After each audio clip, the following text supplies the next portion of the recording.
मेरे पास कोई भी हीरा नहीं है। है सम्राट, है पांचाली द्रौपदी।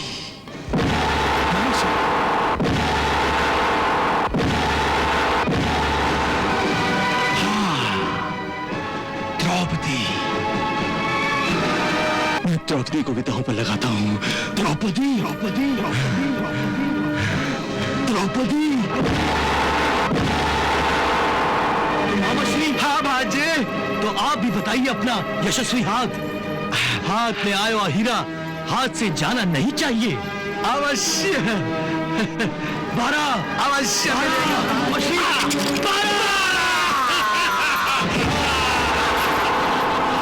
मामाश्री, हम द्रौपदी को भी जीत गए। जाओ प्रतिहारी, हमारी सर्वश्रेष्ठ दासी द्रौपदी को हमारे सामने उपस्थित होने का आदेश दो।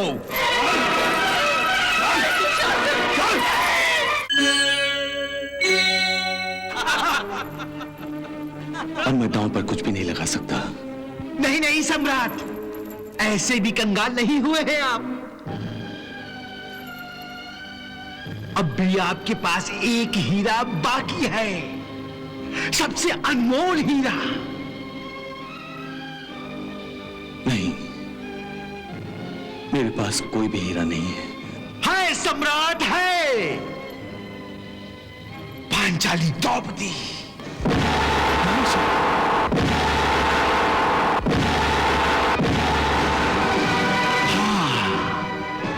द्रौपदी।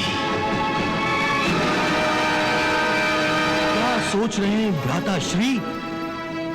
पत्नी रानी बनी रहे और पांचों पति दास बन जाए, ये उचित नहीं है। आप द्रौपदी को भी दांव पर लगा दीजिए। यदि जीत गए तो राज ताज सब आपका। यदि हार गए तो जहां पांचों पति दास बने हैं वहां पत्नी भी दासी बन जाएगी।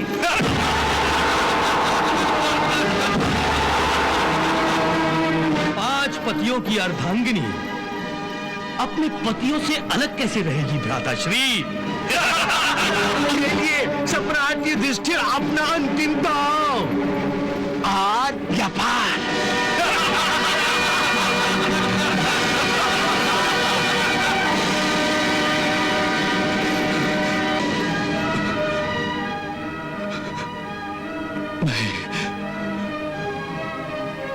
मैं द्रौपदी को भी दांव पर लगाता हूँ। द्रौपदी, द्रौपदी, द्रौपदी। मामाश्री। हाँ भांजे। तो आप भी बताइए अपना यशस्वी हाथ। हाथ में आया हीरा हाथ से जाना नहीं चाहिए। अवश्य। बारा अवश्य। मामाश्री,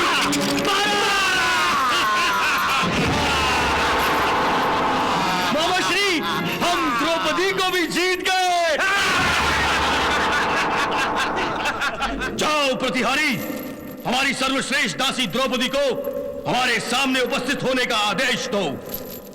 जो आज्ञा युवराज। मुझे द्यूत सभा में उपस्थित होने का आदेश? क्या वो भूल गए हैं कि मैं पांडवों की पत्नी हूं और मुझे आदेश देने का अधिकार केवल मेरे पतियों को है और किसी को नहीं। क्षमा करें महारानी, इस समय आप केवल द्यूत में हारी हुई एक वस्तु हैं और इसलिए आपको भी द्यूत सभा में जीतने वाले के हवाले किया जाएगा। प्रतिहारी, मैं कोई निर्जीव वस्तु नहीं हूं कि मेरे स्वामी बदलते रहे। मैं एक स्त्री हूं, स्त्री, धन नहीं। और फिर धर्मराज ने मुझे दांव पर लगाया ही क्यों? वो इसलिए कि उन्होंने अपना सारा धन, सारी संपत्ति, सेना, शस्त्र और अपने चारों अनुजों को हारने के बाद अपने आप को भी दांव पर लगा दिया था। क्या पांचों भाई दांव पर लग गए और उन्होंने मुझे भी दांव पर लगा दिया? ये द्यूत हो रहा था या युद्ध? प्रतिहारी। जी महारानी। जाओ, युवराज दुर्योधन से कहो कि मैं नहीं आ सकती। जो आज्ञा महारानी। नहीं आ सकती? एक दासी की इतनी हिम्मत। धीरज रखो भांजे, तनी धीरज रखो। हाँ बेचारी नई नई दासी बनी है ना, और नई नई घोड़ी तो बिदकती ही है, और प्रतिहारी तो शिष्टाचार के कारण उसके सामने हाथ बांधे खड़ा रहा होगा। उस मूंजोर घोड़ी को कोई प्रतिहारी लगाम नहीं लगा सकता। दुशासन, आज्ञा भ्राताश्री। जाओ और द्रौपदी को तुरंत ले आओ। यदि यहां आने से मना करे तो उसके बालों को लगाम समझ लो। जिस तरफ उस लगाम को तुम खींचोगे उस तरफ द्रौपदी घोड़ी की तरह घिसती हुई, रगड़ती हुई चली आएगी। जाओ। जो आज्ञा भ्राताश्री। दुशासन, तुम्हें मेरे कक्ष में मेरी आज्ञा लिए बिना यूं नहीं आना चाहिए था। आज्ञा लेकर? तुम अपने आप को समझती क्या हो? तुम सिर्फ एक दासी हो, सिर्फ दासी। और दासी के कक्ष के द्वार अपने मालिकों के लिए दिन और रात हर क्षण खुले रहते हैं। मालिक जब चाहे अपनी इच्छा से बिना आज्ञा लिए आ सकते हैं, समझे? दुशासन, दुशासन, मैं तुम्हारी भाभी भी हूं, तुम्हारे ज्येष्ठ भ्राताश्री की पत्नी। तुम तो मेरे छोटे देवर हो, और तुम्हारे लिए मैं माता समान हूं, माता समान। माता समान? कभी नहीं। तुम सिर्फ हमारे लिए एक दासी हो और कुछ भी नहीं। इतना अनादर, इतना अपमान। जो दूसरों को आदर और सम्मान नहीं देते उनके भाग्य में अपमान ही होता है। तुमने भी किसी का अपमान दूसरों के सामने किया है, और आज तुम्हारा अपमान भरी सभा में सबके सामने होगा। दुशासन, दुशासन, छोड़ो मेरा हाथ, छोड़ो मेरा हाथ, छोड़ो मेरा हाथ, दुशासन, छोड़ो, छोड़ो दुशासन, छोड़ो मेरा हाथ। दुशासन, कुछ तो सोचो। इस समय मैं एक वस्त्रा हूं। दुशासन, छोड़ो मेरा हाथ, छोड़ो। तो तू ऐसे नहीं मानेगी। नहीं। बहुत छटा रही थी। छोड़ो मेरा हाथ दुशासन। बहुत गुमान है तुझे अपने आप पर। अब तेरी ये लगाम मेरे हाथों में है। छोड़ो मुझे। देखता हूँ कैसे भागती है तू। मुझे दुशासन। भाग कैसे भागती है। चल मेरे साथ, चल, चल मेरे साथ।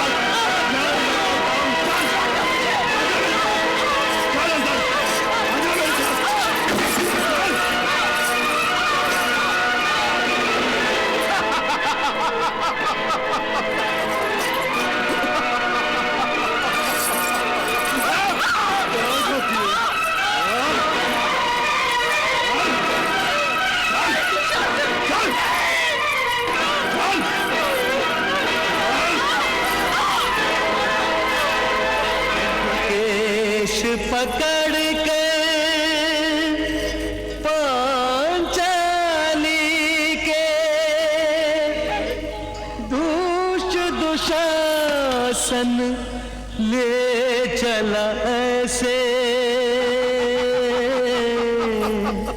वृक्ष की बेल घसीट के कोई पागल हाथी ले जाए जैसे। भरत वंश की मर्यादा कुरुवंश के हाथ बचे अब कैसे।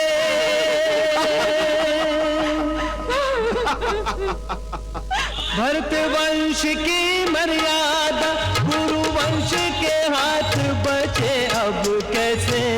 एक वसन से ढांप के तन को लाज बचा रही जैसे तैसे। एक वसन से ढांप के तन को लाज बचा रही जैसे तैसे।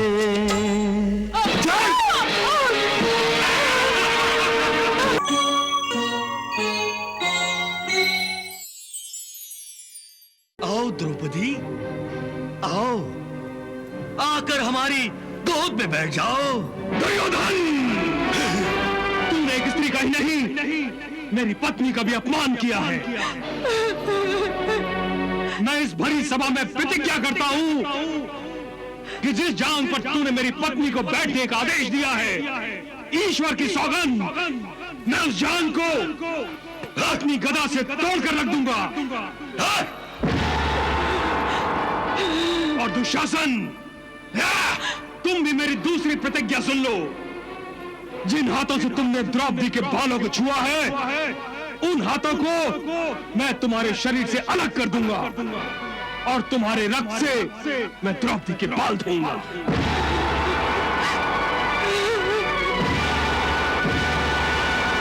इस सभा में एक आप ही हैं महाराज जो सबसे अधिक भाग्यवान हैं।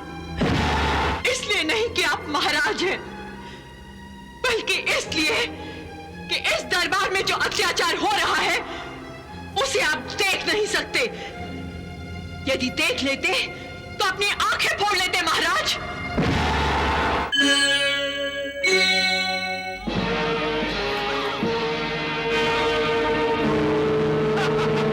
माताश्री, संभालिए अपनी दासी को।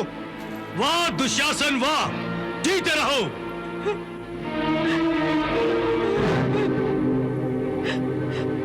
द्रौपदी, ए द्रौपदी।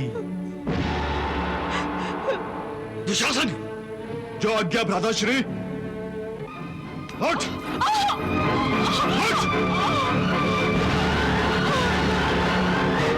अपने स्वामी की आज्ञा का पालन करो। उत्तर दे उधर। देख! आओ द्रौपदी, आओ, आकर हमारी गोद में बैठ जाओ। दुर्योधन!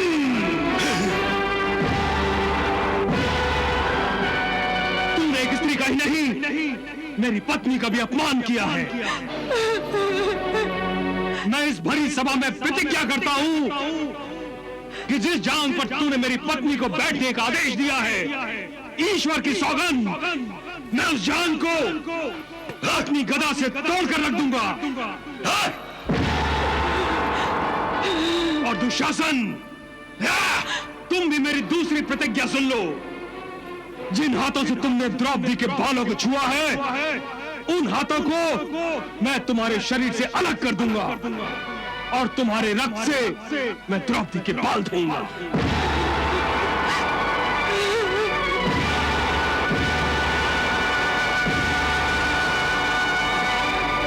धीरे बोल, धीरे। एक दास अपने मालिक के सामने इतनी ऊंची आवाज में नहीं बोलता। हाँ।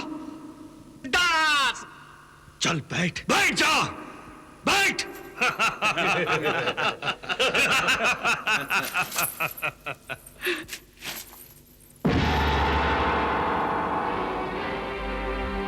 किसके मान सम्मान की बात पर तू इतना क्रोध कर रहा है और किस मुंह से तू इसे अपनी पत्नी कह रहा है?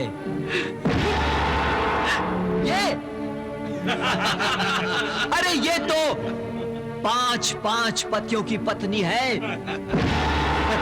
5 की जगह अगर 6 हो जाए तो कौन सा आसमान टूट पड़ेगा?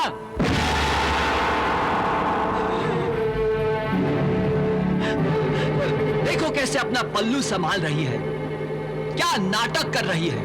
वाह, जैसे कोई पतिव्रता स्त्री हो। कैसे झूठी लाज का प्रदर्शन कर रही है, निर्लज कहीं की।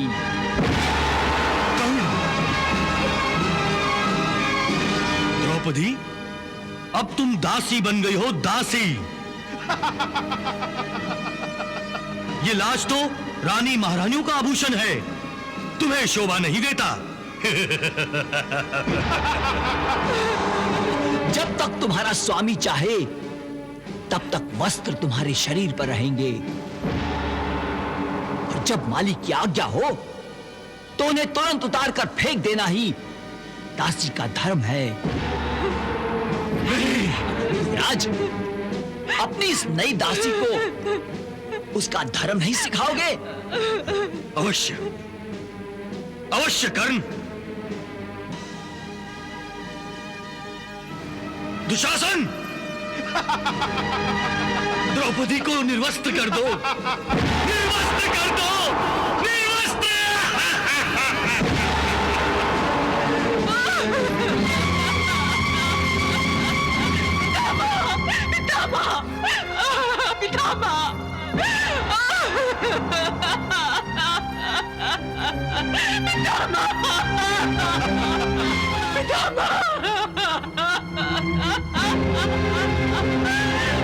पितामह, आप हाथ पर हाथ धरे सब देख रहे हैं, कुछ बोल नहीं सकते, इस अनर्थ को रोक नहीं सकते।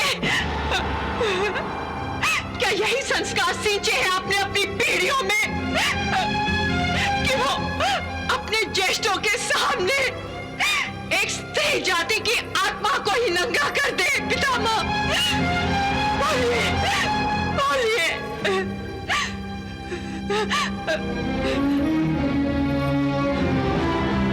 काकाश्री, आप तो सदा न्याय का पक्ष लेते हैं ना? क्या हुआ आपके न्याय को? क्या यही न्याय है कि एक स्त्री को भरी सभा में लाकर निर्वस्त्र किया जाए? बोलिए काकाश्री, बोलिए। आप तो कुलगुरु हैं, धर्म की रक्षा आपका कर्तव्य है। क्या आपका धर्म भी लाचार और विवश है? क्या उसके मुंह में वो जीभ नहीं है जो इन अधर्मियों को रोक सके? क्या आपके धर्म के हाथ भी नहीं है जो उन हाथों को काट फेंके जो एक स्त्री की लाज को नोट फेंकने के लिए आगे बढ़ रहे हैं? कुलगुरु बोलिए।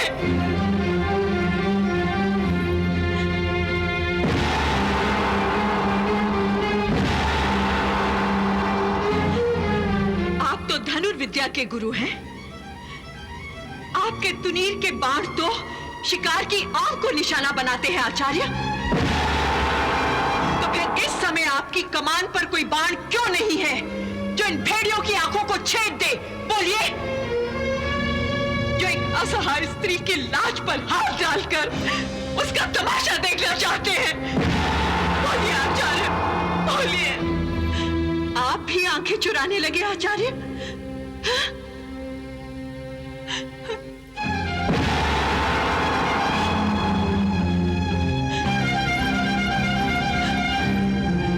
सभा में एक आप ही हैं महाराज जो सबसे अधिक भाग्यवान है।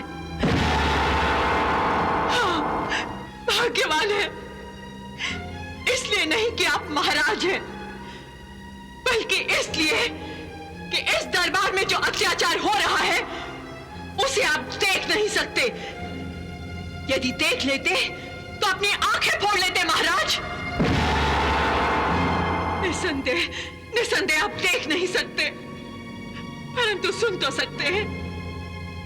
यदि अब तक आपने कुछ नहीं सुना है तो अब सुन लीजिए, ताकि कल आप यह ना कह सके कि आपने कुछ नहीं देखा, कुछ नहीं सुना। आप ही के राज में, आप ही के दरबार में, आप ही के अध्यक्षता में आप ही के पुत्र आप ही के सामने आप ही के दिवंगत भाई की पुत्रवधू को निर्वस्त्र करने जा रहे हैं महाराज। पुत्रवधू को निर्वस्त्र करने जा रहे हैं, निर्वस्त्र करने जा रहे हैं। पुत्रवधू महाराज, जिसे भारतवर्ष में घर की लाज कहा जाता है महाराज। हर एक नारी जिसे माता और देवी कहकर सम्मानित किया जाता है, उसी के सम्मान के चिथड़े उड़ाए जा रहे हैं महाराज।